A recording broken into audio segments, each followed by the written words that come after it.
sponsor acara ini ya.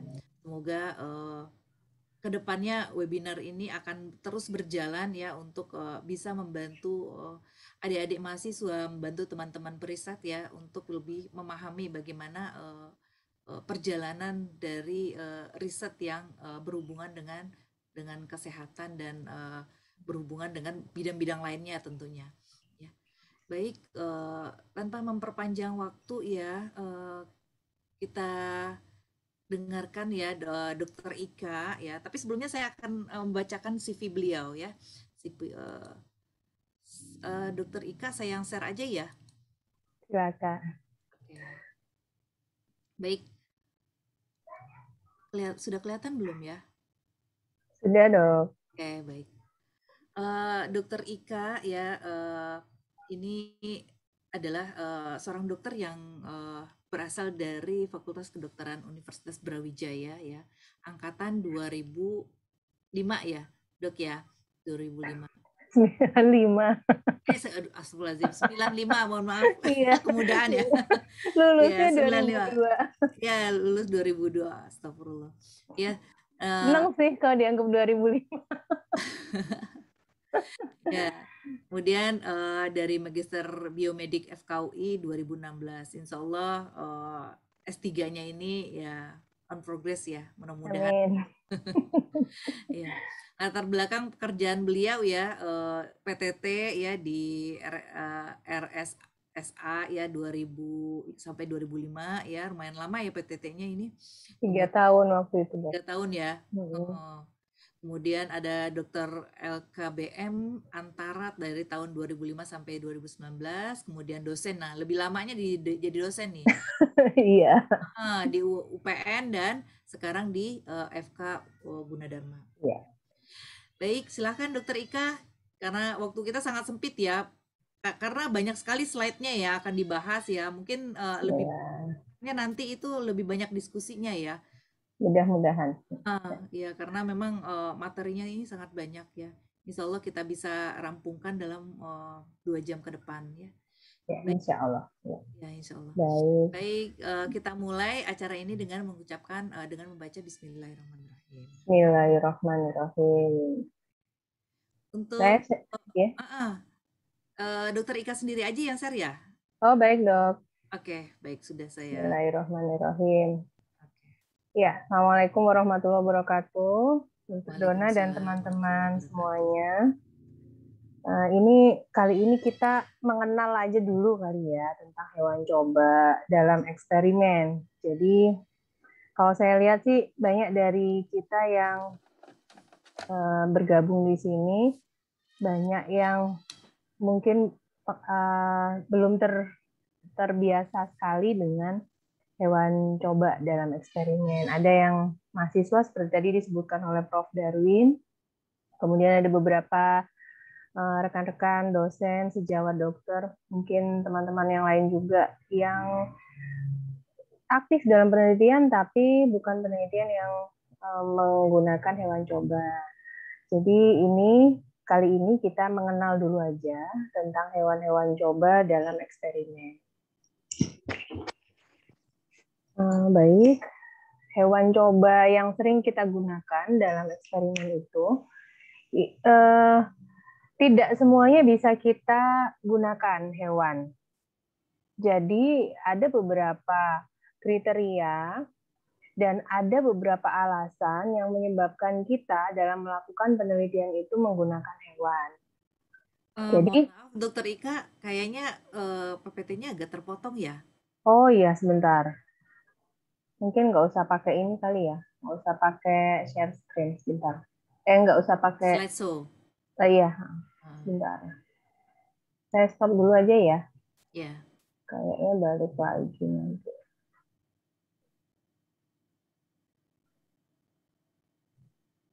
Nah, ini aja ya.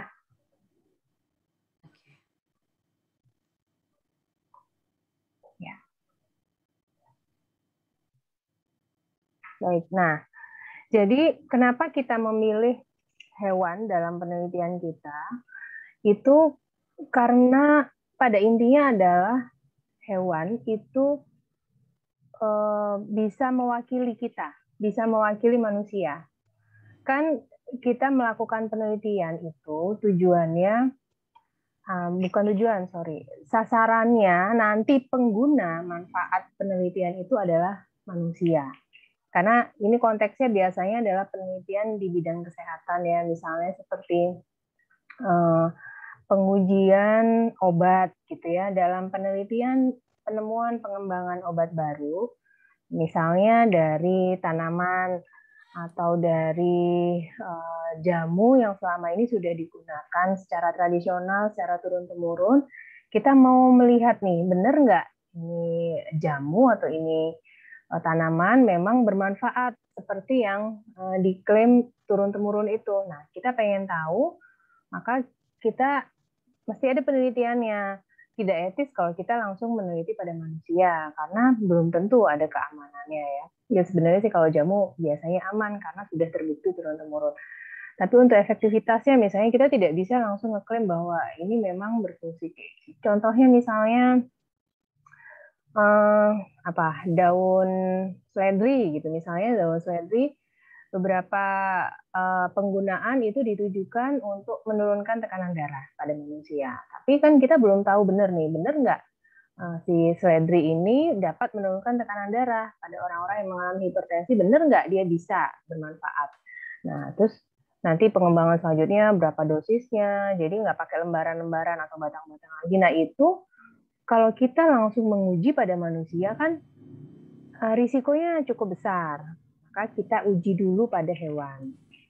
Nah, jadi supaya bukan manusia, kalau ada apa-apa itu bukan manusia yang kena, itu satu.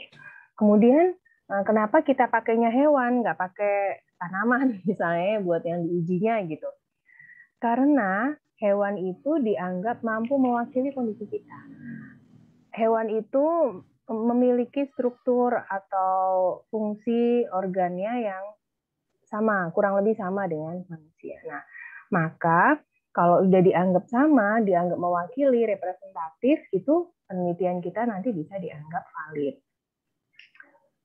Nah, kemudian mesti ada syarat ya atau kriteria hewan uji yang dianggap sesuai untuk bisa dijadikan hewan coba. Kriteria tersebut pertama adalah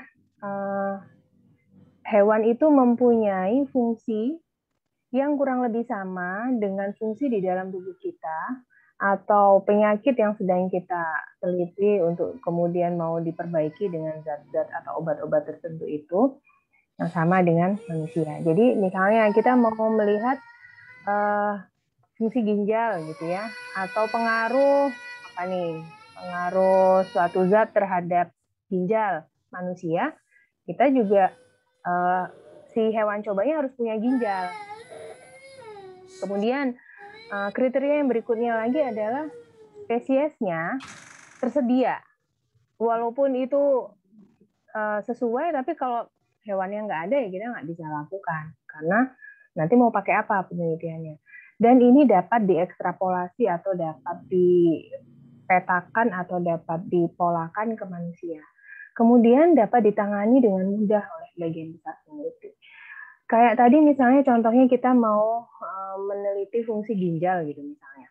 Kita punya ginjal, singa juga punya ginjal, atau apalagi yang lain. Harimau juga punya ginjal, tapi kalau kita mau menelitinya pada singa kan manusianya, kita penelitinya itu kan sulit untuk menangani singa gitu ya, maka kita cari hewan yang kita mudah untuk handlingnya. Kemudian syarat atau kriteria yang lain adalah hewan ini sebaiknya hewan-hewan yang cukup lama hidupnya. Kenapa cukup lama hidupnya? Supaya kita bisa mendapatkan data seperti yang kita inginkan. Kayak tadi contohnya misalnya kita mau lihat fungsi ginjal. Kita mau melihat pengaruh misalnya kulit manggis gitu ya, pengaruh kulit manggis pada orang dengan gagal ginjal. Jadi si hewan ini mungkin nanti ada satu kelompok yang kita bikin gagal ginjal. Kan butuh proses ya, beberapa minggu misalnya gitu. Hewan itu kita bikin menjadi gagal ginjal. kemudian kita kasihlah dia ekstrak kulit manggis. Kita kan melakukan penelitian misalnya minggu pertama kita kasih sekian miligram, kemudian kita perhatikan. Minggu kedua kita kasih lagi sambil kita lihat lagi observasi. Minggu ketiga dan seterusnya. Nah, jadi jangan sampai sebelum selesai kita ngasih treatment, si hewan itu sudah mati duluan. Maka kita mesti cari hewan coba atau hewan uji itu yang hidupnya cukup lama. Jadi dia ada di situ, bisa kita pakai dalam waktu yang yang memenuhi lah gitu. Jangan sampai udah mati duluan gitu. Nah, kemudian kriteria yang berikutnya adalah terdapat fasilitas pemeliharaan. Jadi kita nanti kalau mau melakukan penelitian yang menggunakan hewan coba atau hewan uji, itu kita mesti memperhatikan animal welfare. Kita mesti memperhatikan kesejahteraan hewan itu. Jangan sampai nanti kita nggak ngasih kebutuhan hidupnya yang layak. Jadi seperti tempat tinggalnya dia, fasilitas dia untuk tidur, kemudian pencahayaan, makan, minum, suhu, kelembaban itu harus kita perhatikan. Jadi dengan fasilitas pemeliharaan yang memadai itu, hasil uji atau hasil penelitian kita juga tidak terbias dengan masalah yang mungkin menjadi perancu. Misalnya nanti kalau kita kasih fasilitas hidupnya si hewan itu yang tidak pas, misalnya terlalu lembab, kemudian hewannya itu jamuran gitu misalnya, keadaan dia tuh jadi nggak fit lagi. Jadi yang seharusnya mungkin dengan terapi tadi misalnya kulit manggis itu dia sembuh gitu, tapi karena dia jamuran jadi nggak jadi sembuh gitu karena ada penyakit lain yang dia hadapi. Jadi kita perlu memiliki fasilitas pemeliharaan yang memadai untuk hidupnya hewan itu paling tidak selama masa uji. Nah, terus kita juga harus bisa mendapatkan jumlah hewan uji itu yang cukup. Jadi sebelum kita melakukan penelitian, itu kita mesti hitung dulu berapa banyak subjek, dalam hal ini adalah hewan ujinya, sampelnya itu ada berapa banyak. Nah, itu nanti ada cara menghitung besar sampel, itu mestinya mungkin Dokter Edin atau Dokter Linda atau yang lain yang lebih menguasai bagaimana penghitungannya. Mungkin beliau nanti juga akan menjelaskan dan kesempatan lain. Nah, setelah kita dapat misalnya satu kelompok itu kita butuh 5 ekor. Kemudian kita butuh ada 3 kelompok uji, berarti kita butuh 15. Kan kita mesti punya backup. Kadang-kadang dalam masa uji itu ada hewan yang mati, ada hewan yang ternyata mengalami sesuatu atau penyakit atau keadaan tertentu yang bisa mengganggu atau merancukan hasil uji kita.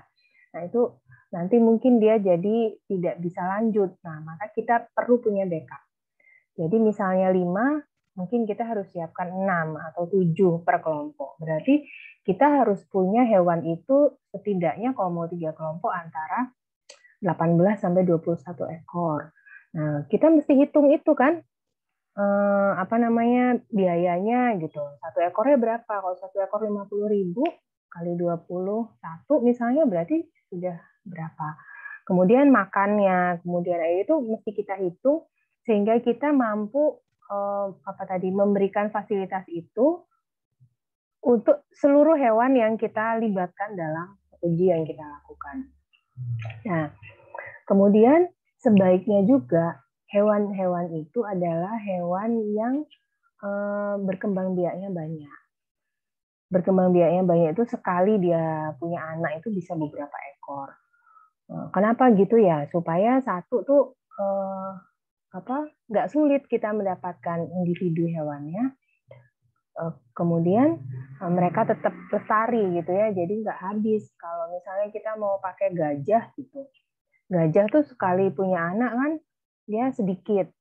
Kemudian dia juga bukan hewan yang hewan yang langka yang kalau kita ambil 21 ekor gajah gitu bisa-bisa sudah habis, tinggal sedikit sekali yang ada di Indonesia. Jadi itu bisa mengganggu lingkungan, mengganggu ekosistem. Nanti pada saat kita mau melakukan penelitian yang menggunakan hewan ini, biasanya kita akan diminta persetujuan etik dari komite etik. Ada komite etik, salah satunya nanti ada komite etik yang membahas atau memperhatikan tentang hewan. Nah, di situ nanti kita diminta untuk dapat memenuhi animal welfare yang tadi sudah saya singgung itu. Animal welfare itu tadi sempat saya sebutkan ada apa namanya kebutuhan hidupnya dia ya, seperti suhu, pencahayaan, makanan. Tapi selain itu, ada yang perlu kita perhatikan juga dalam supaya bisa lolos uji etik itu adalah kenyamanan dan kesejahteraan hewan uji ketika kita berikan treatment. Misalnya kita mau mengujikan obat anti nyeri. Maka kalau ada kelompok hewan uji itu yang mesti kita rangsang nyeri dulu kan. Kalau enggak kan kita nggak bisa ngasih obatnya, nggak bisa menguji anti nyeri ini bermanfaat apa enggak gitu. Nah, pada saat kita memberikan rangsang nyeri itu harus harus seminimal mungkin menimbulkan siksaan pada hewan itu. Ini mungkin yang Muslim memahami ya, kalau dalam proses penyembelihan hewan, termasuk hewan kurban itu kan kita harus menggunakan pisau yang sangat tajam supaya dia tidak menderita gitu hewan kurban. Yang kurang lebih seperti itu. Kemudian kalau kita melakukan uji pada hewan yang kita jadikan model untuk penyakit, misalnya penyakit diabetes atau kanker, atau kita bikin patah tulang gitu misalnya ya, itu juga sama. Kita harus memperhatikan jangan sampai dia sangat-sangat menderita gitu. Jadi kita memang dibutuhkan empati kita terhadap hewan-hewan coba itu, supaya tidak kita langgar kesejahteraan hewannya itu, kesejahteraan para hewan uji. Karena sebenarnya hewan uji ini kan pahlawan ya, mereka yang membantu kita. Kalau nggak ada mereka, kita nggak bisa melakukan penelitian dengan ideal. Kalau kita tidak bisa melakukan dengan ideal penelitian itu, kita jadi ragu untuk memetakan pada manusia. Tentang dosis aja misalnya gitu ya. Kalau kita belum bikin ujinya pada hewan, langsung kita cobakan ke manusia, itu kan kasihan manusianya gitu ya. Bayangkan aja kalau kita sendiri atau anak kita, orang tua kita, cobain deh ini dosis ini berhasil apa enggak gitu kan, rasanya nggak fair gitu ya, rasanya nggak tega kita. Nah, pada hewan pun kita juga harus menumbuhkan rasa itu, rasa sayang, rasa empati. Nah, itu nanti yang dilihat atau diperhatikan pada saat kita mengajukan persetujuan etik untuk penggunaan hewan uji pada penelitian yang menggunakan hewan ini tadi. Nah, ada beberapa hewan uji yang sering digunakan dalam penelitian. Yang paling terkenal itu ini, tikus. Yang paling terkenal itu tikus. Walaupun kalau di masyarakat sering kita sebutnya kelinci ya. Jadikan kelinci percobaan gitu. Padahal sekarang yang paling banyak digunakan itu tikus. Ada juga penggunaan primata, dan sekarang trennya sudah menuju ke ikan. Ada ikan namanya zebrafish, itu yang sering sekali digunakan sekarang untuk penelitian. Nah, ini tadi hewan-hewan itu harus memenuhi kriterianya seperti tadi, dikatakan sesuai dengan fungsi atau penyakit yang akan kita teliti itu. Kita mulai lihat masing-masing hewannya ya. Yang pertama ini tikus putih, Galur wistar. Kira-kira seperti ini bentuknya. Tikus putih ini adalah kelompok Galur wistar ini adalah galur yang paling awal dulu digunakan untuk penelitian atau untuk uji. Dia itu cirinya telinganya agak panjang. Kemudian ekornya lebih pendek dibandingkan badannya. Panjangnya, ini badan ini. Badannya itu lebih panjang dibandingkan ekornya. Terus kepalanya cenderung lebar. Nah, dia kecil bentuknya dan cenderung aktif sampai kadang-kadang itu terkesan agak-agak galak. Terus dia banyak digunakan untuk uji-uji dalam bidang toksikologi, kemudian pada penyakit-penyakit infeksi, terus uji efikasi. Uji efikasi itu uji efektivitas obat biasanya ya, dan untuk aging atau proses-proses penuaan. Nah, kemudian tikus Wistar ini dikembangkan lagi, dikawinkan, kemudian namanya di breeding, sampai akhirnya dapatlah galur baru. Ya sekarang sih udah nggak baru. Galur baru waktu itu namanya galur Sprague-Dawley. Sprague-Dawley ini cenderung lebih jinak dibandingkan yang Wistar tadi. Sebenarnya sih penampakannya kurang lebih sama, nggak beda jauh. Nah, beratnya sekitar 250 sampai 300 gram untuk yang betina. Kalau yang jantannya sekitar 450 sampai 520. Jadi lebih agak lebih gendut sedikit, agak lebih besar sedikit. Usia hidupnya berkisar antara 2,5 sampai 3,5 tahun. Nah, ini yang tadi kenapa sering kita pilih ini Sprague-Dawley ini, karena dia masa hidupnya panjang. Jadi kalau kita mau melakukan penelitian yang membutuhkan waktu sekitar 6 bulan, atau misalnya kita mau lihat efek penggunaan obat jangka panjang gitu ya, sehingga kita butuh lama. Nah, ini memenuhi kan, bukan berarti kalau dia umurnya mencapai 2,5 tahun itu sepanjang 2,5 tahun tuh bisa kita pakai dia kan. Kan ada syaratnya, biasanya tuh misalnya diizinkan untuk digunakan untuk uji tertentu, itu yang dipilih adalah tikus putih atau yang usianya kira-kira 6 bulan, ada yang usia 9 bulan gitu ya. Anggaplah yang usianya 6 bulan bisa kita gunakan gitu. Maka di penelitian itu kan nggak boleh berlangsung lebih dari 2 tahun ya kan. Usia penelitian kita berlangsung selama 1 tahun aja, umur dia udah sampai 1,5 tahun gitu nanti. Karena dimulai dari usia dia 0,5 tahun atau 6 bulan tadi. Maka ini usia hidup yang sekian ini ya cukup pas-pasan lah ya. Cukup untuk kita gunakan, kita pilih dia sebagai hewan uji. Nah, ini yang tentang ekor. Untuk yang Sprague-Dawley ini lebih panjang dibandingkan yang Wistar tadi. Kalau yang Wistar tadi kan cenderungnya si ekornya itu lebih pendek dibandingkan panjang badannya.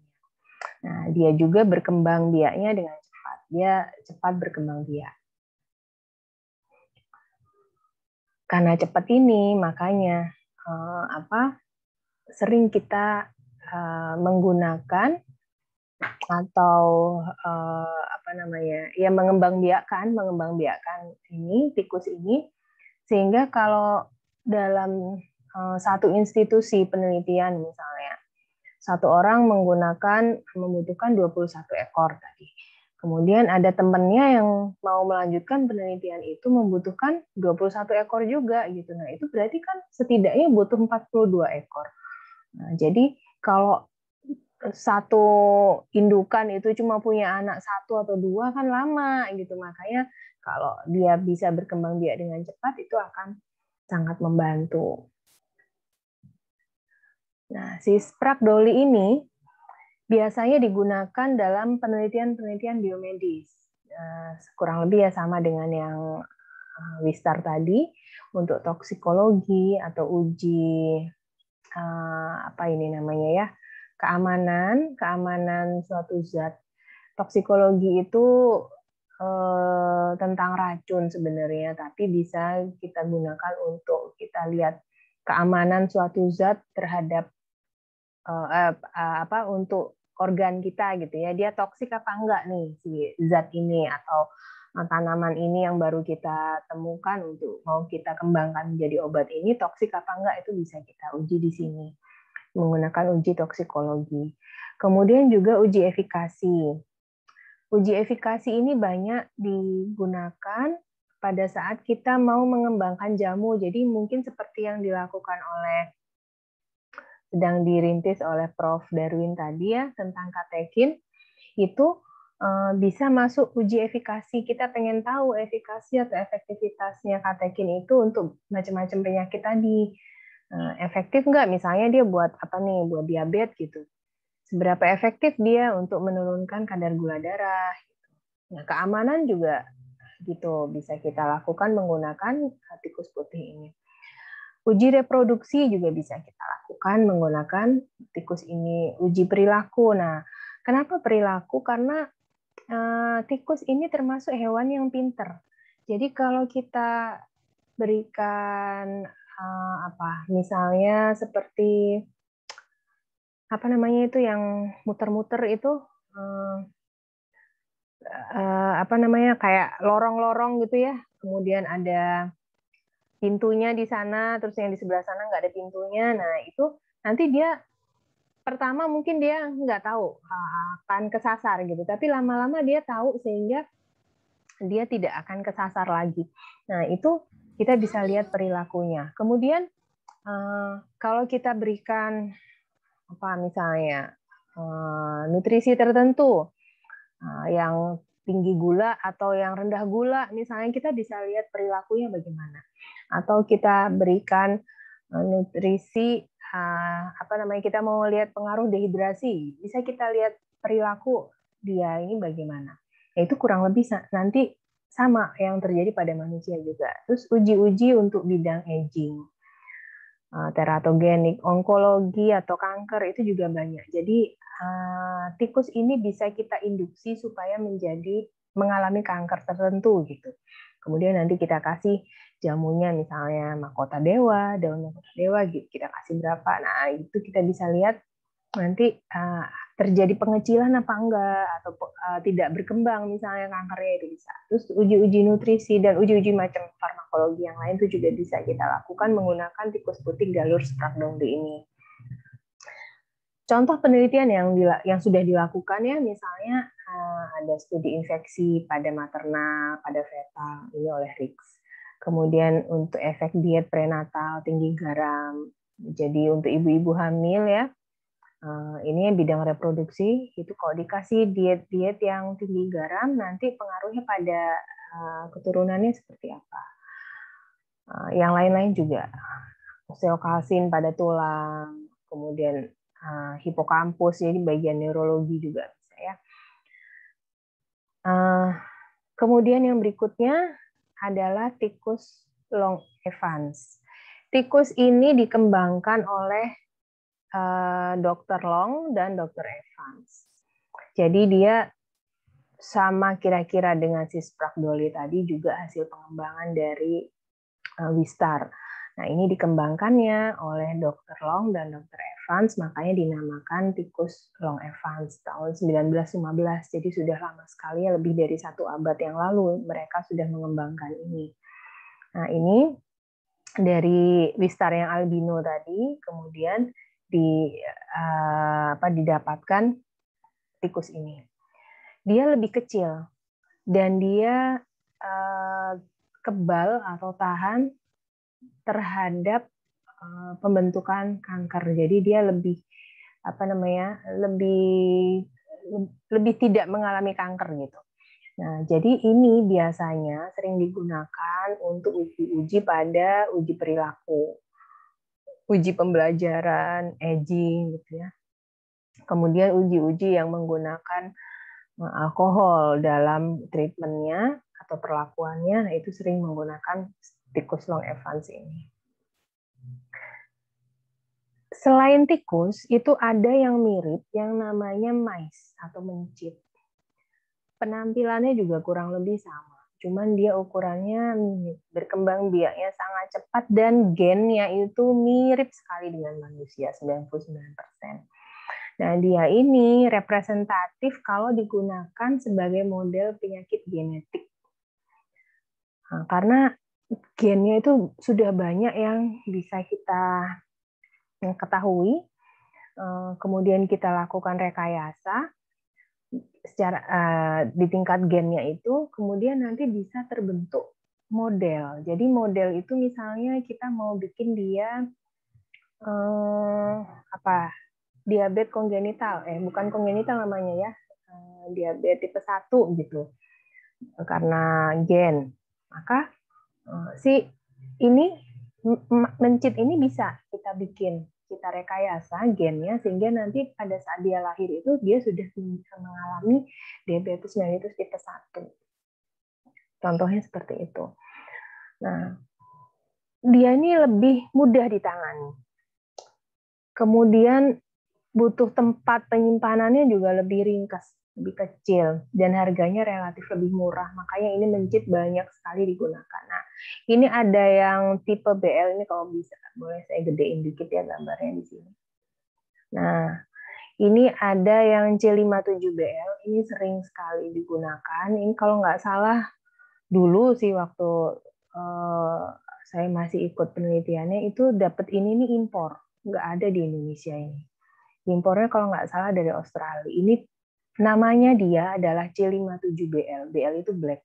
Nah, kemudian ada lagi yang ini. Ini mungkin masih ada nih di kita masih ada. Cuman yang waktu itu pas saya mau pakai itu ini nggak ada di Indonesia. Jadi waktu itu harus impor. Jadi ini mungkin juga ladang usaha ya. Bisa dikembangkan untuk nanti dijadikan apa supplier, kita jadi supplier para peneliti yang mau menggunakan hewan coba. Yang berikutnya, nah ini yang sering disebut-sebut di masyarakat luas, kelinci percobaan. Ini yang benar-benar kelinci percobaan itu. Oh ya, kenapa kalau ini dulu terkenal jadi kelinci yang digunakan percobaan, tuh sekarang lebih mengarah ke tikus, malah jadi ke mencit juga. Kenapa? Karena salah satu yang disebutkan dalam animal welfare itu adalah kalau kita bisa menggunakan, kalau kita bisa melakukan penelitian tanpa hewan, itu kita sebaiknya tidak menggunakan hewan. Kalau kita terpaksa menggunakan hewan, itu kita lihat dari yang hewan itu yang sekecil mungkin. Makanya tadi yang lebih kecil lebih sering kita pakai sekarang. Nah, kalau nggak memungkinkan, kita pakai yang agak gedean dikit ini. Makanya dulu kita pakai yang ini. Nah, ini kelinci ini kita pilih karena dia itu enak dipegangnya.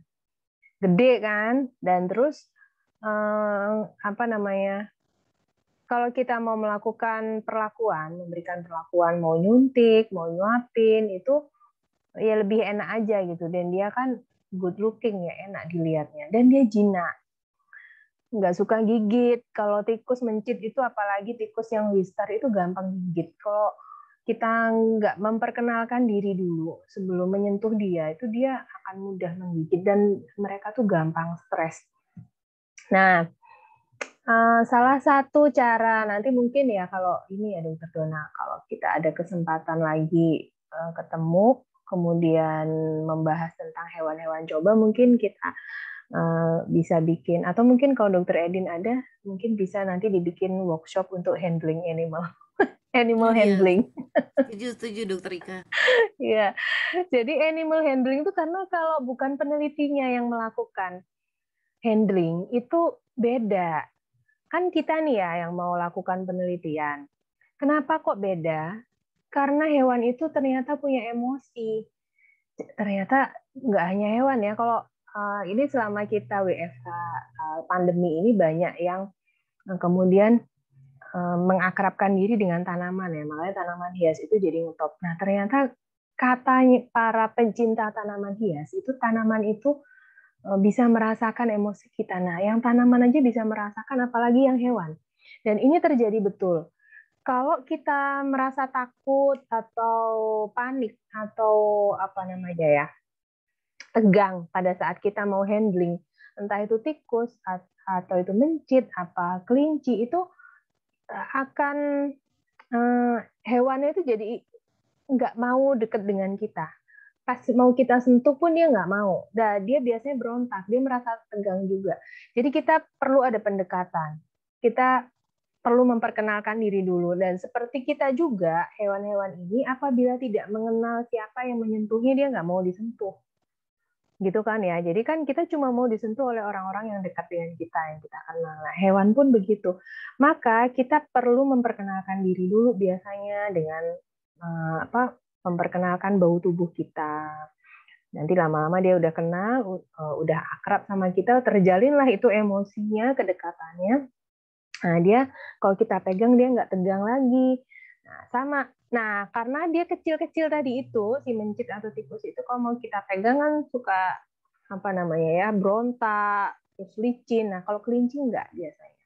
Kelinci itu cenderung lebih jinak sehingga lebih bisa kita pegang lebih mudah gitu. Nah, untuk kelinci itu sering kita gunakan untuk uji terkait dengan iritasi mata. Karena dia air matanya relatif sedikit dibandingkan hewan lain. Dan kalau dia yang tipenya putih gini ini, matanya itu biasanya merah. Kalau matanya merah itu mudah diamati. Untuk uji atau praktikum aja bagi mahasiswa ya yang melakukan eksperimen obat-obat midriatikum atau miotikum itu lebih mudah kalau kelincinya matanya merah. Dan biasanya kelinci yang putih ini yang matanya merah. Kalau kelinci yang hitam biasanya matanya hitam juga. Sebentar.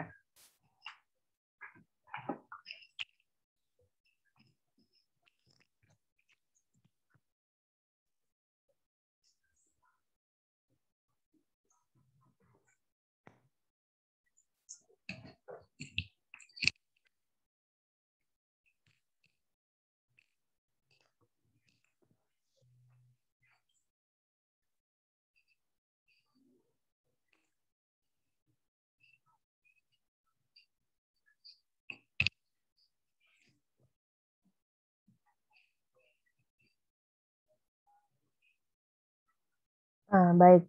Nah, kelinci ini juga banyak digunakan karena dia mampu menghasilkan antibodi poliklonal. Yang berikutnya primata. Ini udah jarang sekali kita gunakan karena dia termasuk hewan yang kompleks ya. Dan dia tingkatan apa itu namanya? Taksonominya dia tinggi. Jadi kita nggak pakai yang seperti itu lagi. Kita bukan nggak pakai sih, kita kurangi sebisa mungkin kita tidak menggunakan hewan-hewan yang seperti itu untuk kaitan animal welfare tadi.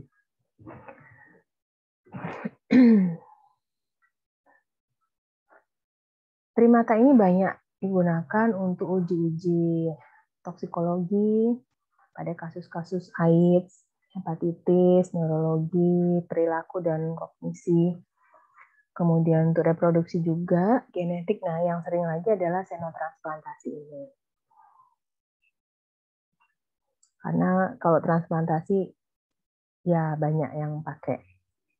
Lebih banyak pakai primata, karena mungkin kemiripannya ya. Kemiripan dengan kita. Kenapa masih ada uji yang menggunakan primata? Biasanya kita masih pakai primata apabila ada fenomena atau struktur organ tertentu yang tidak bisa ditiru atau mirip pada hewan lain. Jadi yang adanya cuma pada primata aja, baru itu kita pakai primata.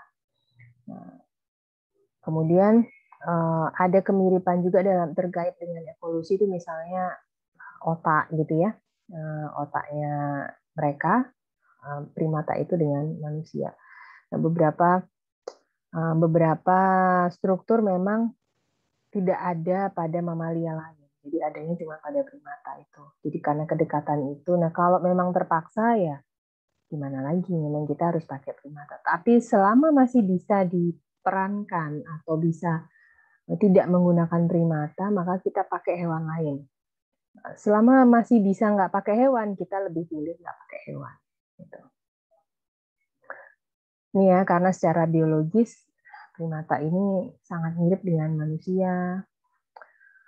Biasanya untuk uji terakhir, uji obat tuh yang paling akhir fasenya baru kita pakai pada primata sebelum ke manusia. Nah, ini yang tadi saya singgung tuh ikan. Ini ikannya kecil banget, dia tuh kira-kira cuma 2,5 sampai 4 cm. Kenapa pakai ini? Ini sebenarnya banyak di mana-mana ya, namanya zebrafish ini, atau bahasa Latinnya namanya Daniorerio. Dia ini sekarang jadi primadona dalam penelitian eksperimental di bidang kesehatan yang menggunakan hewan coba. Karena dia sangat mirip dengan manusia. Ternyata gennya itu sangat mirip dengan manusia. Selain itu dia kecil, jadi nggak butuh tempat yang gede. Bayangkan kita kalau harus menyediakan tempat untuk primata 21, itu kan butuh ruangan yang sangat besar ya, kandangnya harus gede banget. Tapi kalau ini zebrafish ini 21 ekor ya, kita butuhnya paling satu akuarium juga bisa, atau ya kalau 3 kelompok misalnya kita bikin 3 akuarium kecil-kecil gitu udah bisa ya. Nah, ini sekarang jadi pilihan. Dia itu selain kecil, ini juga murah. Lebih murah perawatannya dibanding mencit. Padahal tadi mencit kan udah murah ya. Ternyata ada yang lebih murah nih baru-baru ini. Ya nggak baru banget sih sebenarnya, tapi ini sekarang sudah banyak digunakan ini pakai ikan ini. Dan dia itu reproduksi. Ya, reproduksinya itu tinggi sekali. Jadi dia satu musim itu bisa melahirkan berkembang biaknya itu sampai ratusan, lebih banyak dibandingkan mencit. Makanya sekarang kita pilih pakai ini. Nah, pada saat terjadi fertilisasi, itu fertilisasinya ada di luar tubuh induknya. Itu jadi kita lebih mudah untuk mengamati tahap-tahap perkembangan janin atau tahap-tahap fertilisasi karena dia tidak berada di tubuh induknya. Tapi seandainya pun yang mau kita lihat itu ada di dalam ikannya ini bisa kita treatment sehingga dia itu bisa kelihatan transparan, dan dia kalau masih fase larva itu memang transparan. Jadi bisa kita lihat di bawah mikroskop aja bisa kita lihat jelas sekali gitu ya. Dan dia struktur genetiknya itu ternyata mirip sekali dengan manusia. Dan banyak organ yang kita miliki, dia punya juga. Dia punya otot, dia punya darah, dia punya ginjal, dia punya mata. Yang ada juga di kita. Jadi kita bisa melakukan penelitian-penelitian itu di hewan ini, zebrafish ini.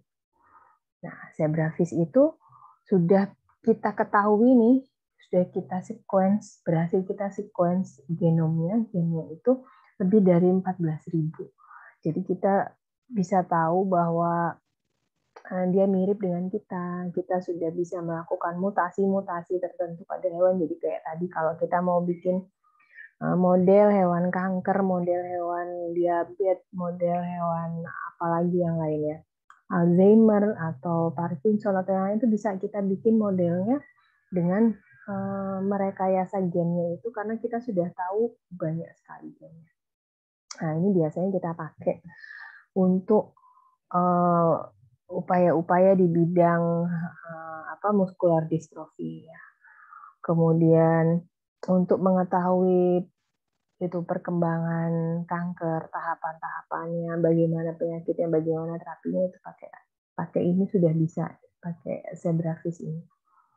Nah, embrionya itu transparan, jadi bisa kita lihat ya tadi ya. Nah, ini kalau yang bentuk larva, ini yang bentuk dewasa, tapi bentuk dewasanya ini pun bisa kita treatment sehingga dia bisa terlihat dalamnya di mikroskop, di bawah mikroskop.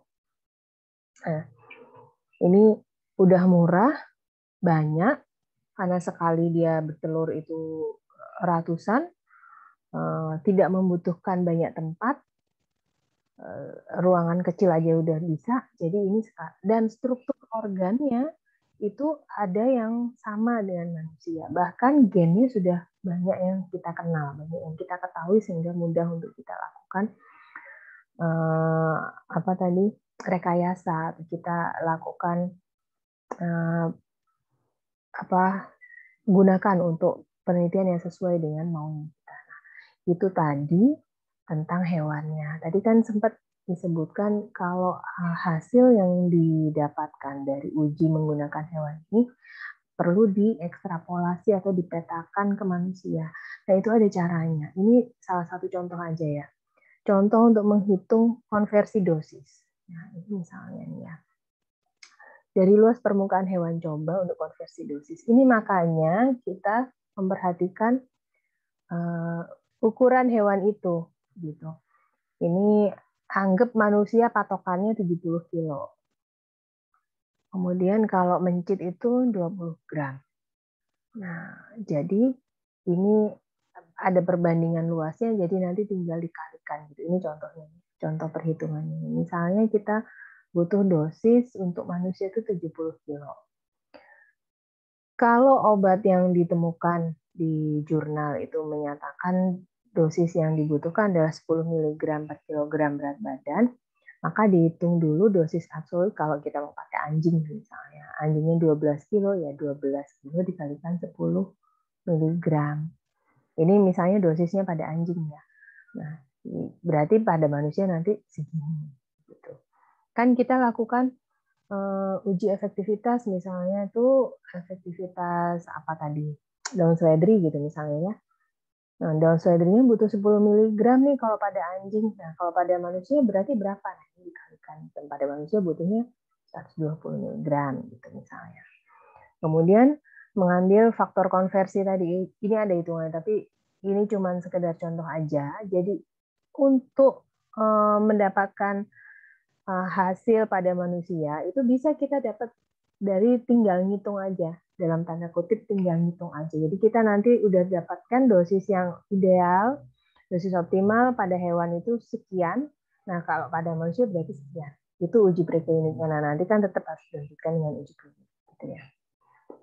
Saya rasa sih materinya segini dulu aja dulu untuk pengenalan, mengenal macam-macam hewan coba, hewan yang kita gunakan untuk penelitian tadi ada yang paling banyak kita lakukan itu kita gunakan tuh tikus ya, ada tikus putih. Tapi sebenarnya nggak hanya tikus putih, ada tikus hitam juga tuh yang BL57BL itu kan hitam.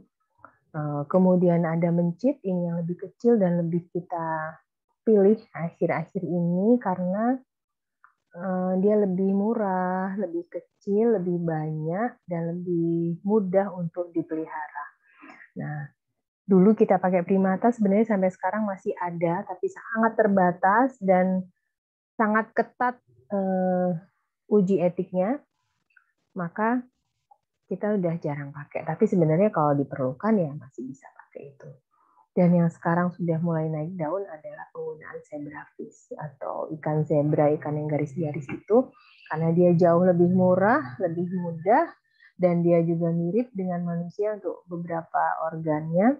Gennya sudah banyak kita kenal, sehingga lebih mudah untuk kita melakukan penelitian. Saya rasa sekian Dr. Dona yang bisa saya sampaikan, mudah-mudahan bermanfaat. Terima kasih.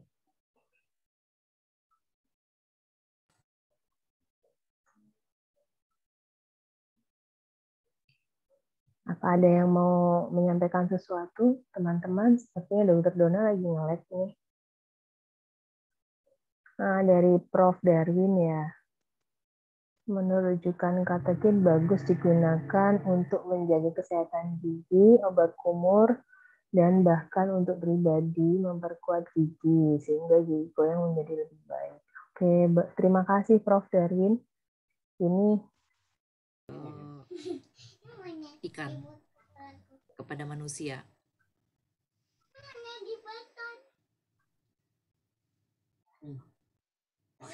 Iya, maaf, saya ternyata yang keluar.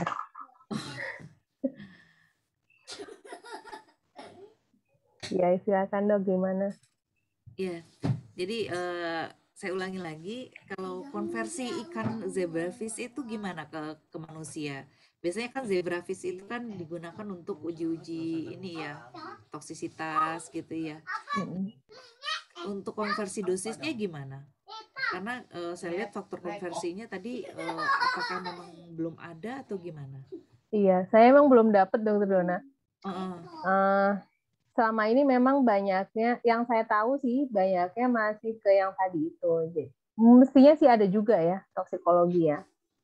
Cuman sayanya aja kali yang belum dapat karena saya juga masih belum pernah pakai ini sih Brafis, tapi kayaknya sangat menarik untuk digunakan.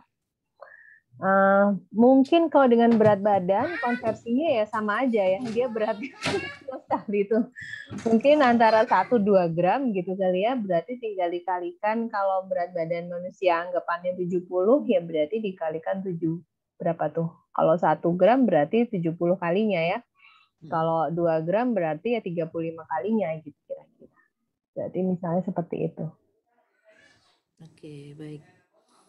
Oke, silakan teman-teman ada yang ingin bertanya atau yang masih kurang paham. Karena uji menggunakan hewan ini adalah satu tantangannya berbeda ya. Jika Iya beda. dan sangat menarik ya karena memang harus ada apa sih namanya keterikatan batin lah ya. Iya betul, ada bonding. Ada bonding ya dengan Iya hewan uji bener. kita ya agar tujuan kita tercapai, target yang ingin kita inginkan ya dari penelitian itu bisa tercapai dengan baik ya. Iya benar. Ya. Iya benar, tadi dokter Dona bilang bonding. Bonding itu emang luar biasa ya pengaruhnya. Jadi teman-teman kalau mau pakai hewan coba dalam penelitiannya nanti itu kita tuh nggak bisa, eh, kita mau memulai ujinya itu minggu depan terus kita beli hewannya sekarang gitu. Nanti datang langsung kita pakai itu belum tentu bisa. Kebanyakan sih nggak bisa. Jadi hewan ini perlu mengalami aklimatisasi dulu. Aklimatisasi ini pembiasaan dengan lingkungan yang kita sediakan untuk dia. Jadi pertama dia datang itu biasanya dia jet lag dulu. Kan dari tempat dia dibiakkan dulu ada mesti ada perbedaan dengan kita ya, walaupun sama-sama kita punya standar suhunya, luas perbandingan tubuhnya dia dengan apa tempat dia tinggal itu kandangnya itu mesti sudah ada standarnya. Tapi tetap ada sesuatu yang harus yang bikin dia itu habis menempuh perjalanan gitu itu membuat dia butuh waktu dulu. Kemudian kan dulu yang mengembangkan itu peternaknya lah gitu ya, breedernya itu sudah dia kenal mungkin. Sementara dengan kita atau dengan teman kita di lab itu dia mungkin belum kenal. Jadi kita perlu pendekatan dulu. Nggak bisa kita ujuk-ujuk langsung pakai. Dia nanti biasanya akan tegang. Kalau dia tegang, stres, itu akan terjadi kesulitan buat kita handling dia. Udah dia bertingkah, terus nggak mau dipegang, kadang malah dia menggigit kita, menyakiti kita. Bahkan yang paling nggak enaknya adalah saking dia stres dia mati sebelum kita lakukan apa-apa. Nah itu merugikan kita sendiri. Jadi dia perlu mengalami aklimatisasi ini beberapa hari, kemudian sebelum perlakuan juga kita samakan dulu biasanya. Jadi memang untuk yang mau menggunakan hewan uji itu mesti persiapannya banyak dulu. Makanannya itu harus kita pastikan ada. Karena apa? Mereka itu punya emosi, mereka tuh bisa merasakan kalau perasaan kita tuh jadi istilahnya tuh kalau kita nggak sayang sama dia, dia juga nggak sayang sama kita. Jadi dia tuh kayak nggak ikhlas gitu menyerahkan tubuhnya untuk kita apa-apain gitu. Tapi kalau kita sayang, dia tuh sayang juga. Jadi dia ya terserah lo deh, aku mau diapain, aku mau gitu. Jadi dia bisa menyerahkan jiwa dan raganya untuk kita. Nah itu sangat membantu kesuksesan penelitian kita nanti. Ini Hmm. penting banget tadi yang dokter sampaikan bonding itu ya. Nah Ya. itu tadi dokter Edin sudah ada apa belum tuh ya yang kita singgung-singgung untuk bikin workshop? Mungkin suatu saat dokter Edin bisa fasilitasi kita bikin workshop ya dokter Dona. Benar, Dokter Rika. Siap-siap, insya Allah siap kita. Insya Allah, insya Allah. Ya. Baik, Dokter silakan. Rika, saya mau bertanya. Oh iya, silakan Dokter Winda, silakan. Sebenarnya ini apa namanya pertanyaannya mungkin udah ada jawabannya di PPT ya tadi, tapi saya agak-agak kurang menyimak tadi di beberapa slide. Untuk misalnya ada pilihan-pilihan apa namanya hewan coba yang hampir mirip misalnya antara mais sama apa ya tadi ya sama misalnya Dengan sama red, mais sama red. ya itu kalau misalnya ada dua pilihan itu sebaiknya kita pilih apa nih kalau misalnya memang ada dua pilihan itu untuk percobaan kita. Oke. Langsung dijawab boleh ya Dokter Dona ya? Satu lagi, silakan Dokter Rika. Iya, silakan. Pada saat kan setahu saya itu pada saat selesai dilakukan percobaan itu kan kita terminasi ya istilahnya apa sih Dokter Rika? Terminasi ya? Iya.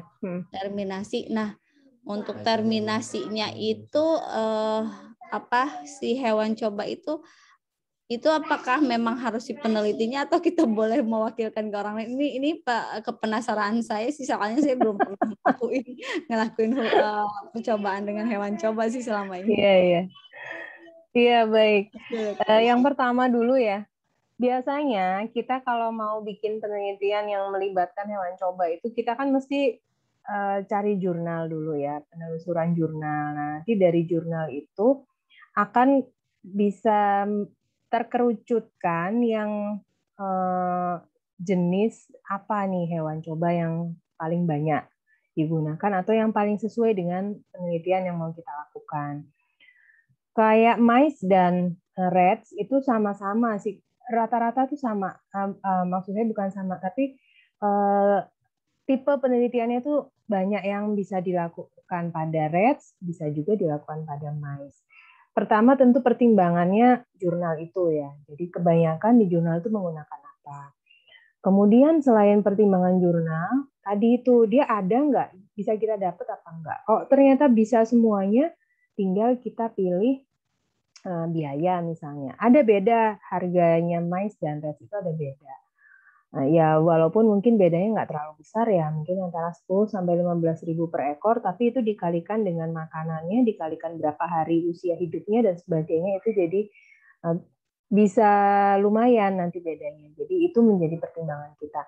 Asalkan di jurnal itu bisa digunakan kedua jenis itu, misalnya tadi C57BL bisa kita pakai, kemudian Sprague-Dawley juga bisa kita pakai gitu ya. Nah, kita mau pakai yang mana? Kalau pas saya dulu mau lakukan penelitian itu, kebetulan C57BL-nya nggak ada di Indonesia.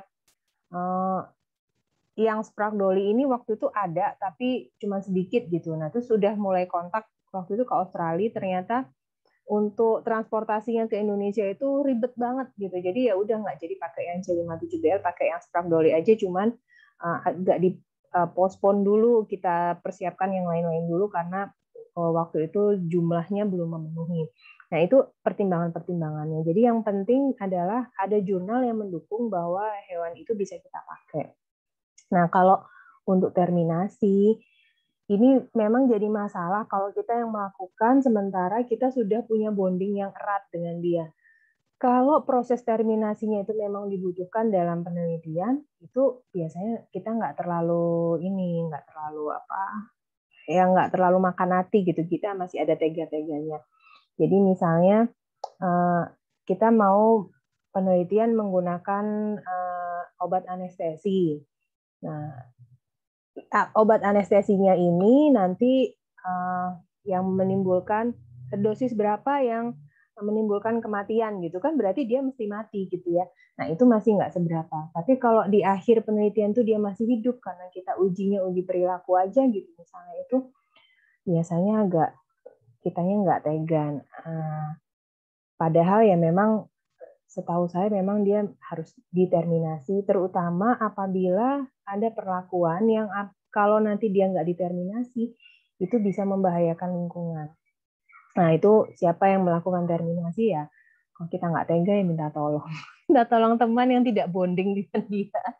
Kalau dulu di lab itu sering ada mas-mas laboran gitu. Nah, itu kita minta tolong sama mas-mas laboran itu. Gitu, Dokter Winda. Oke, terima kasih Dokter Ika. Jadi soalnya itu kepenasaran saja sih. Tadi kan Dokter Ika menekankan sekali bonding dengan hewan coba. Jadi kalau terminasi gimana ya? Iya. Kalau saya nggak salah, memang hewan itu kan setelah digunakan nggak boleh digunakan untuk kepentingan lain. Jadi tujuannya memang untuk itu aja gitu, untuk satu tujuan atau satu penggunaan saja.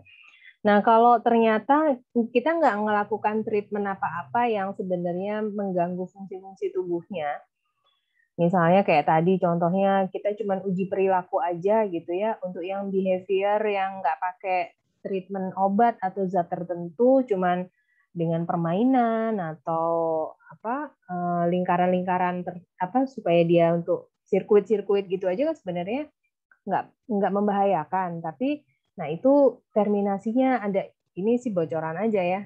Biasanya kita berikan pada mereka yang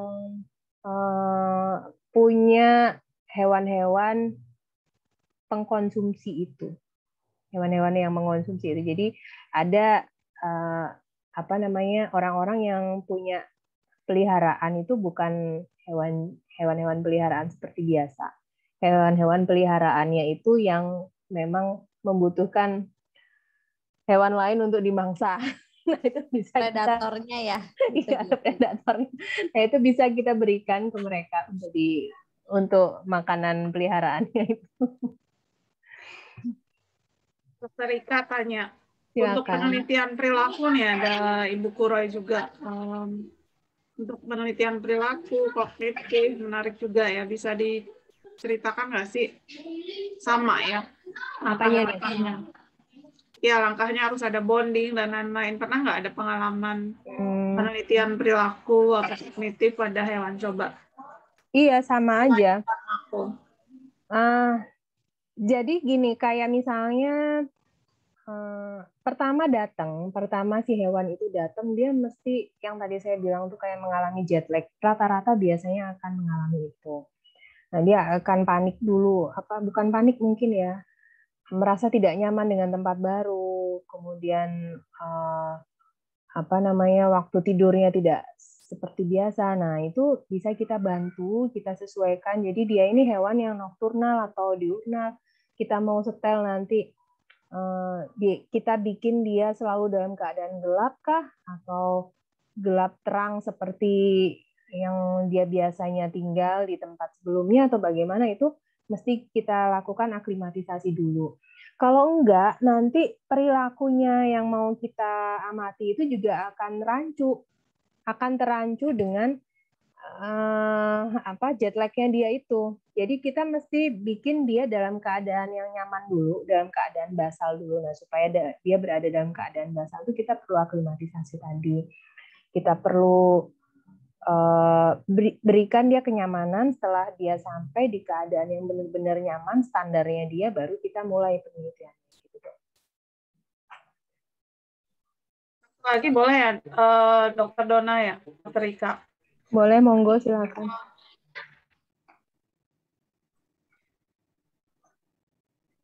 Ya, silakan, Dokter Edin. Iya, mohon maaf ada backsound-nya. Untuk penelitian efek satu obat, misalnya yang mengandung memberikan efek antioksidan, misalnya katekin nih, bisa disampaikan nggak dok kira-kira langkahnya itu seperti apa nih untuk uji coba efek antioksidan itu sampai akhir, ini uji preklinis berarti ya? Iya. Sampai akhirnya kita bisa mendapatkan efek tersebut di hewan coba.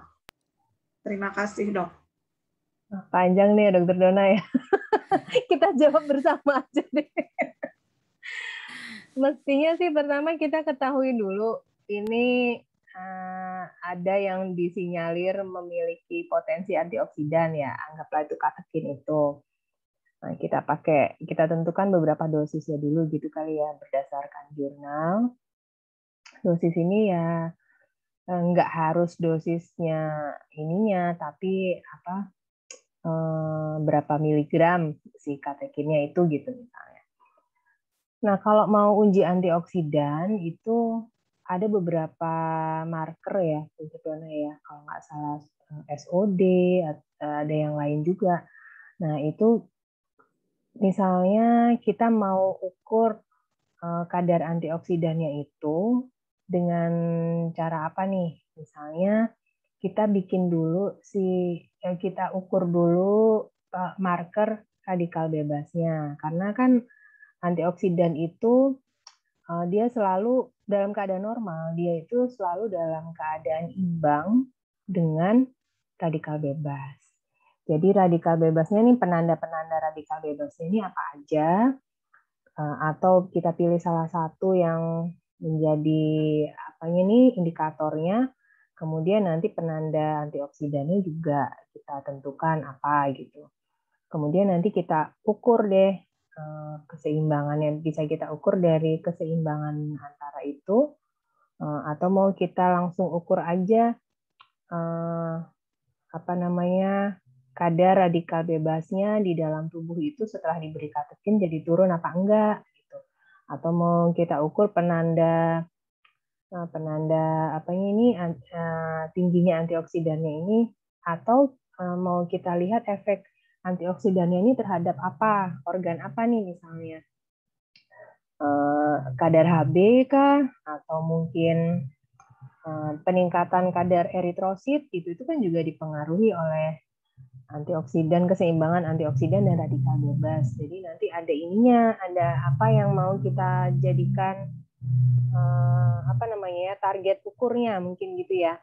Nah, targetnya mau apa nih? Misalnya kadar eritrosit atau kadar Hb atau yang lain gitu. Ya kita tentukan, misalnya kadar eritrosit sebelum kita berikan katekin itu ada berapa satuannya per LPB itu ya, berapa sel per LPB.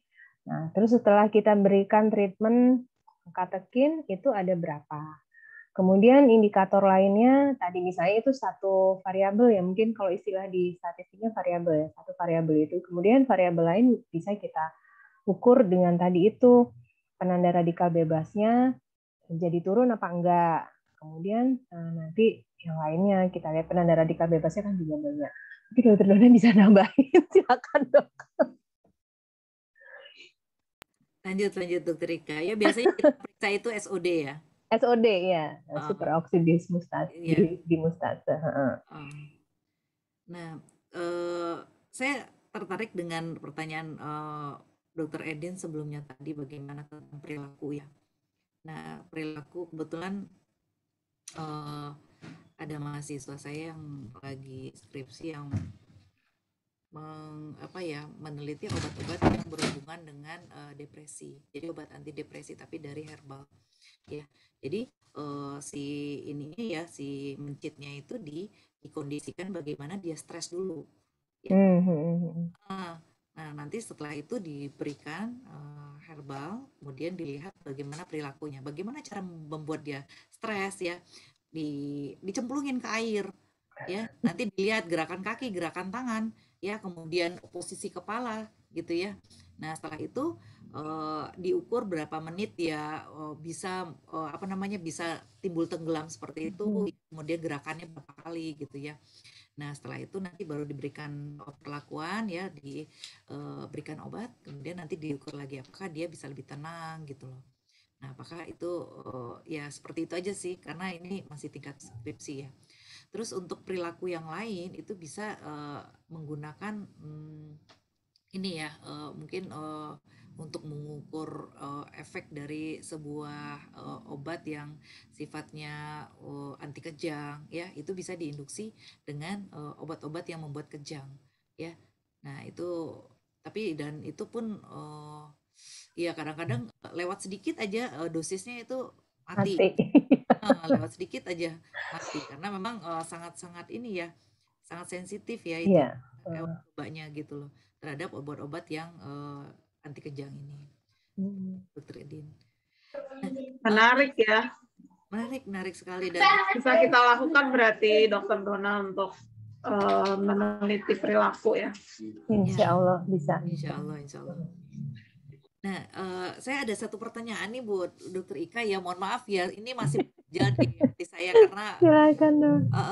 bagaimana kadang-kadang saya melakukan dua dua percobaan yang berbeda.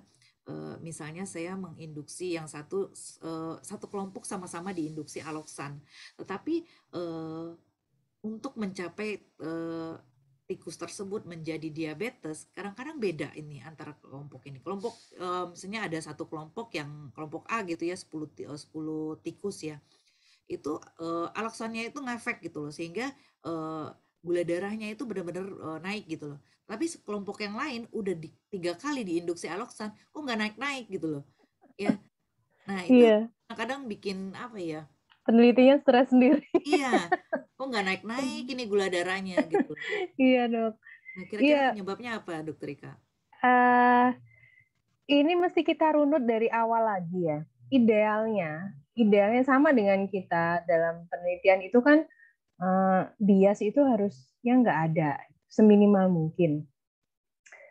Salah satu yang sering menimbulkan bias itu breedingnya. Jadi dia berasal kenapa breedingnya? Karena gennya. Jadi dia gennya gen yang apa nih gitu ya? Ada kan beberapa spesies itu yang mereka ternyata pada saat dirunut-runut itu kakek moyangnya itu ada yang apa namanya kebal terhadap diabetes. Jadi kita mesti yang paling ideal tuh pakai galur murni benar-benar dari indukannya yang sama sehingga masing-masing individu tikus itu punya keadaan yang secara fisik itu benar-benar sama semuanya. Kalau sama ya kita enak nanti sama-sama ngasih induksi sekian miligram semuanya akan ngefeknya sama gitu ya. Nah, kalau sampai satu kelompok itu semua isinya itu sifatnya berbeda dengan satu kelompok lain gitu. Maka itu mestinya ada perbedaan di indukannya. Mungkin mereka berasal dari indukan yang berbeda. Jangan-jangan yang satu kelompok ini tadi yang nggak naik-naik kadar gulanya itu, jangan-jangan dia berasal dari indukan yang tadinya sempat dibikin ada rekayasa genetika sehingga dia tuh kebal terhadap diabetes.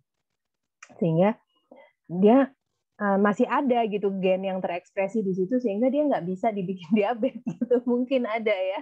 Nah itu jadi sangat penting sebenarnya bagi peneliti itu mengetahui apa namanya ini apa riwayat keluarganya si hewan coba ini.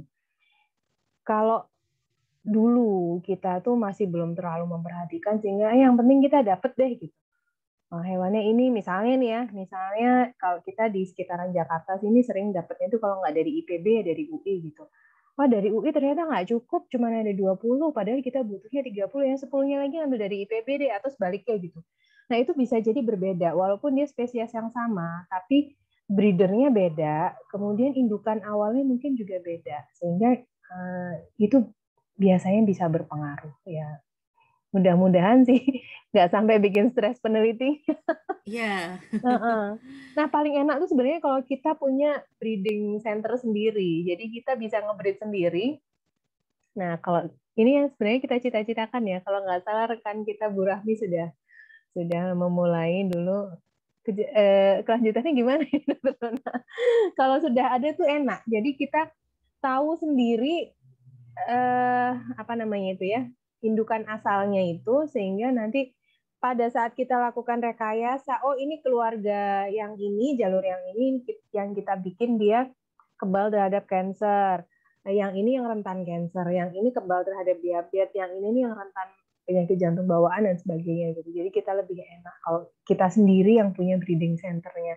Tapi kalau nggak punya, setidaknya kita pilih apa hewan coba itu dari breeding center yang jelas riwayatnya. Jadi sampai beberapa generasi sebelumnya itu jelas. Nah itu kita samakan nanti.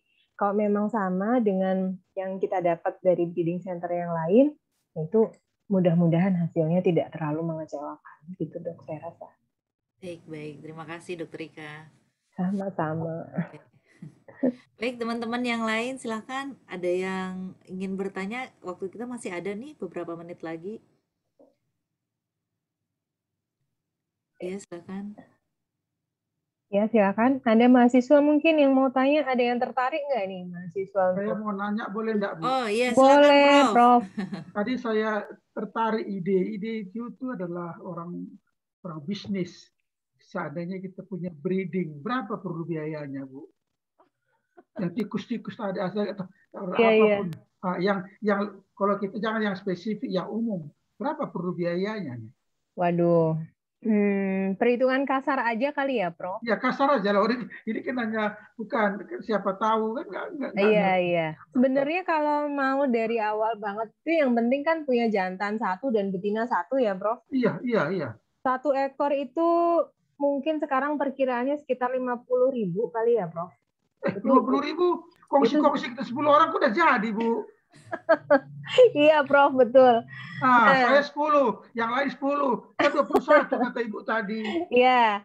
Nah, Kalau indukannya sebenarnya sih nggak mahal, Prof, biasanya. Ya, itu 50.000 juga harga Jakarta udah yang ya bukan yang murah gitu ya. Nah, pukul rata aja. Yang perlu kita perhatikan lagi adalah lingkungannya, Prof. Kandangnya gitu ya. Kemudian makanannya kan sebenarnya sih murah. Kalau kita sudah punya breeding center sendiri, biasanya kita bikin sendiri, Prof, makanannya. Ya saya sih nggak bisa bikinnya, belum bisa saya. Cuman dulu waktu saya beli itu, terakhir saya beli tahun sebelum pandemi, itu 1 kilonya 24.000 kok, Prof. Nah, cuma karena dia banyak, maka kita butuhnya ya seminggu itu bisa 2-3 kilo kalau nggak salah. Kemudian kita butuh jerami. Untuk kalau ini mencit atau tikus itu kita butuh jerami. Untuk tempat dia tinggalnya itu alasnya dikasih jerami. Kemudian yang lain apa ya? Ya paling ruangan untuk pencahayaan. Jadi agak harus kita tentukan nih suhunya. Ya sesuai jurnalnya, tapi sebenarnya nggak ruwet. jadi kalau yang khusus mekanikal menentukan ruangan, membuatnya boleh kami buatkan tim kami. Ya, silakan Prof. Terima Jadi kasih. bukan, tapi kan kami spesifikasinya kan harus dari Ibu. Kita kan nggak Oh mengerti. iya, bisa Nah, Prof, tadi nanti insya saya Allah. melihatnya begini. Tadi saya selalu ada orang impian orang. Saya ingin bantu mewujudkan impian. Tadi Ibu bilang kalau boleh kita punya apa tadi breeding center something like that. Iya. Misalnya ini Bu Dona, Bu apa, kita sudah semangat. Harganya masih dalam jangkauan lah. Nggak perlu Iya. kita makan satu kali ketemu selesai. 10 Iya. dari saya sudah mau. Iya. Istri saya memang insinyur peternakan, tapi sudah sepuh, mungkin nggak tahu lagi genetik. Tapi kalau boleh Bu, saya ini aja kita konkret karena jangkauannya masih mungkin lah ya, saya kira ya. Kalau khusus tadi tikusnya saya nggak ngerti.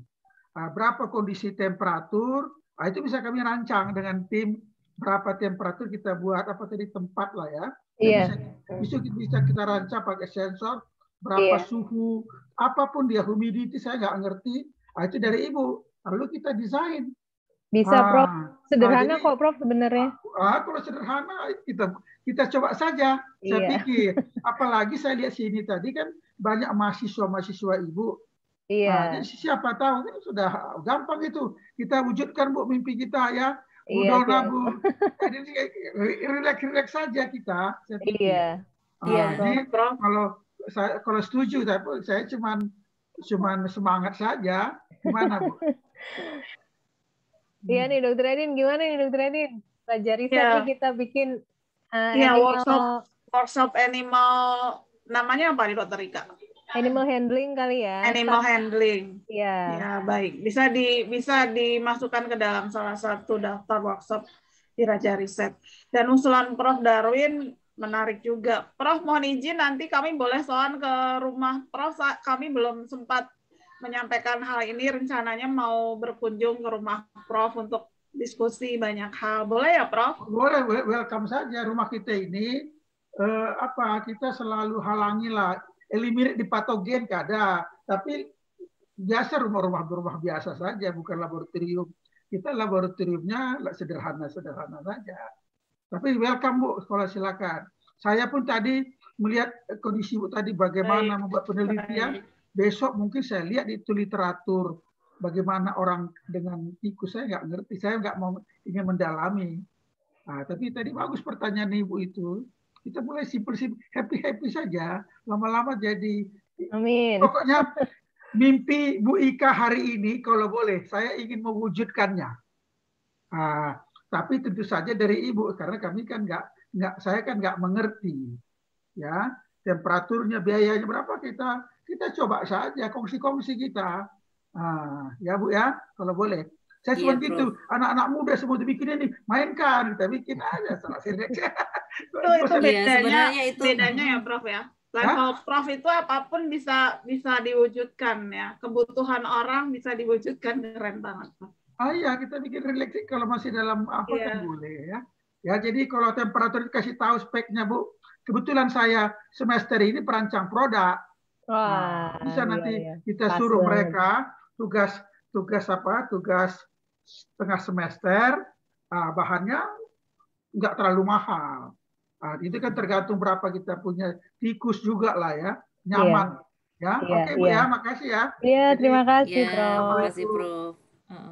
Sedikit tambahannya Prof, untuk breeding center itu kita nggak bisa ini dulu ya, maksudnya beranak sekali terus udah bisa langsung dijadikan sebuah objek penelitian, belum boleh ya. Setahu saya memang harus beberapa keturunan dulu, kemudian dites dulu ya secara DNA-nya apakah benar gitu kan, kemudian dilihat kekuatan atau kelemahan dari masing-masing kelompok yang kita buat breeding tersebut gitu. Ya, memang perjalanannya panjang gitu.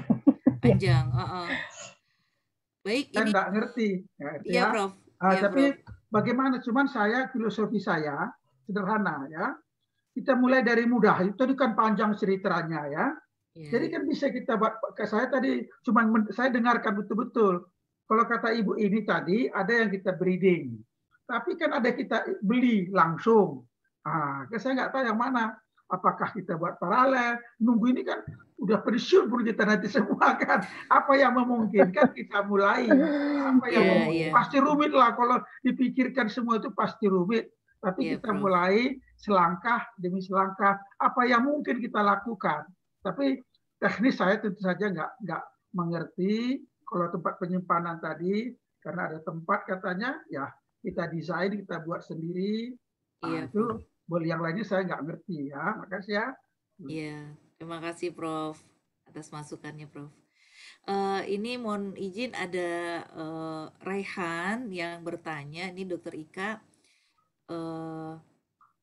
kira-kira berapa jumlah hewan coba yang diperlukan untuk membuktikan bahwa hasil dari penelitian itu efektif? Apakah berdasarkan jumlah sampel yang ditentukan atau berdasarkan hal yang lain? Dan mungkin satu lagi Dok, kira-kira untuk membuktikan efektivitas dari obat anti diabetes dapat ditentukan dari penelitian eksperimen hewan coba ya Dok. Ya, terima kasih sebelumnya. Iya, terima kasih. Untuk penghitungan besar sampel itu ada rumusnya. Dulu saya minta ke siapa ya? Ada ini perhitungan rumus besar sampel. Nanti Mas Federer Dok. Iya, Federer ya bisa itu. Itu bisa dipakai. Nah, kemudian membuktikan efektivitas obat anti diabetes ditentukan dari penelitian eksperimen. Iya, apabila itu obat baru biasanya masih preklinis.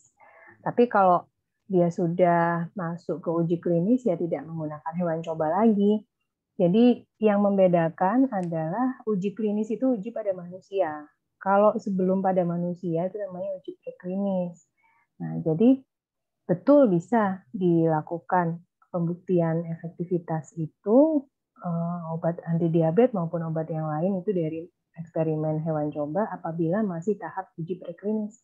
Tapi setelah itu ya pakai uji klinis. Nah, itu rumusnya dari Dr. Ferdiana. Terima kasih.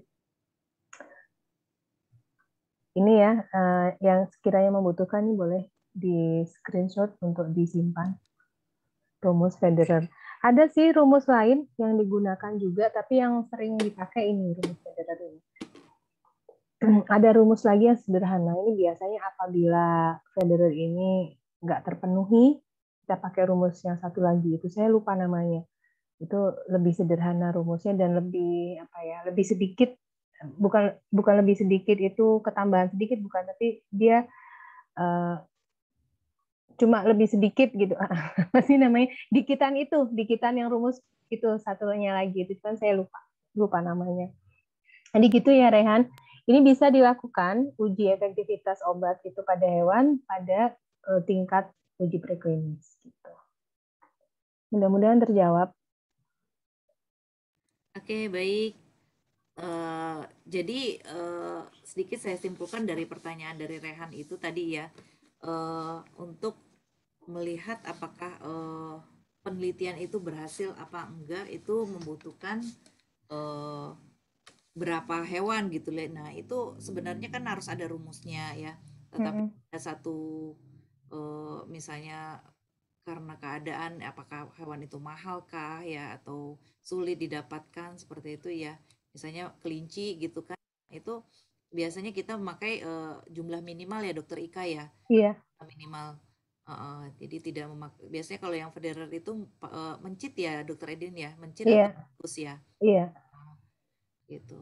Iya betul Dokter Dona. Kalau yang hewan besar biasanya kita pakai yang minimal, seminimal mungkin. Seminimal, iya. Iya, karena tadi itu ya yang animal welfare itu. Tapi ada tapinya nih, kita harus kerja keras untuk memastikan si hewan ini bertahan hidup sampai akhir penelitian. Jangan sampai di tengah-tengah jalan dia mati, jadi kita butuh beli lagi gitu. Jadi perjalanannya nanti jadi nggak bersamaan. Kalau masa ujinya nggak bersamaan, nanti kita repot sendiri. Gitu.